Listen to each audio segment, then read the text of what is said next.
I'm Paul Levinson, and welcome to Light On, Light Through, episode 149, my review of Utopia, the new 2020 version, which has been streaming on Amazon Prime for the past few weeks. So, just what we needed, right? A series about a virus that's spreading quickly from city to city and killing children, no less. And the plot hinges on a hyped vaccine that may not be effective at all. So yeah, Utopia on Amazon Prime is all of that and more, and at the worst possible time.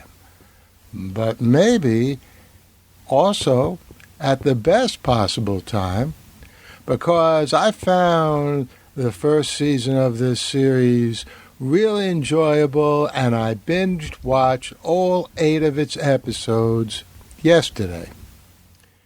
Now, as for the specific story, first, just to get this out of the way, the part I liked least, by which I mean it was okay, but did not in itself make Utopia worth watching, was the graphic novel, i.e. comic book setup, which, as a matter of fact, was the foundation of the entire narrative.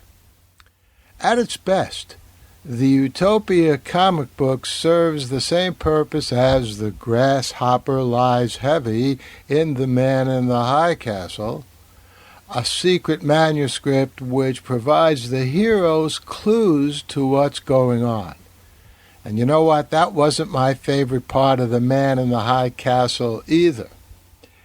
In Utopia, the comic book does provide entree into a fandom story which was well done in terms of the individual characters, but cliched, I thought, in its overall concept.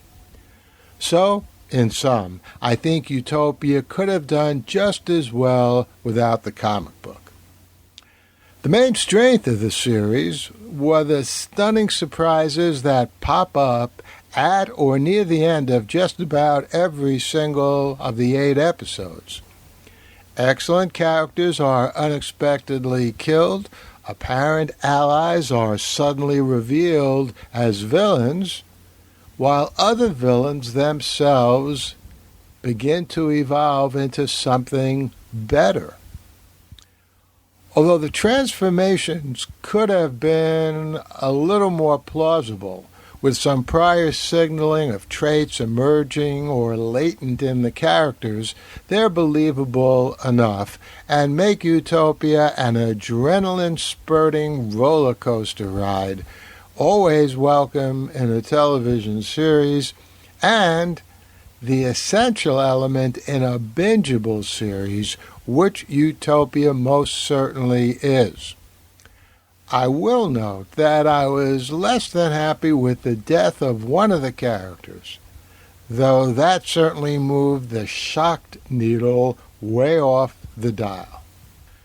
Now, the overall plot has touches of The Boys from Brazil, another Nazi echo, and the plot also offers a familiar prosecution of the evils of corporate greed.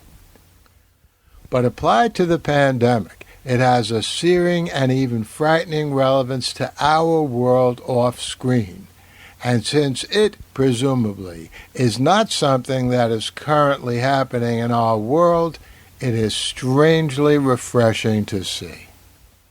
And as I was watching it, I was thinking that Utopia threaded the needle between disconcerting because it was so close to our reality, and fun to see because it actually isn't that close, I hope, just perfectly.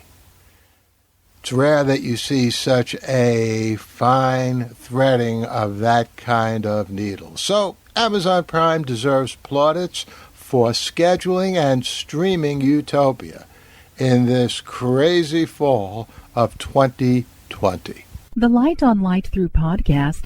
Well, I hope you enjoyed that review of Utopia. I'll be back here soon with another episode of Light On, Light Through. Might be another review, might be some political commentary. You never know. In the meantime, enjoy.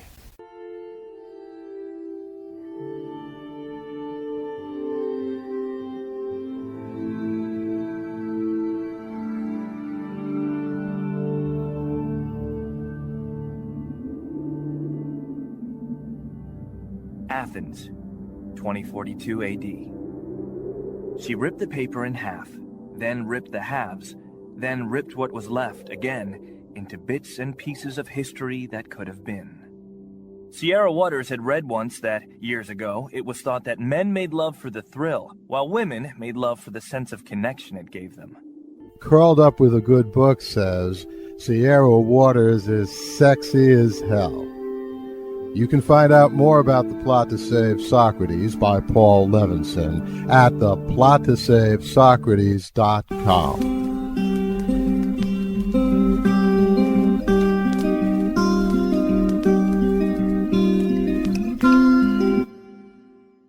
Paul Levinson spilled code about an ancient biotech war raging on in secret for centuries.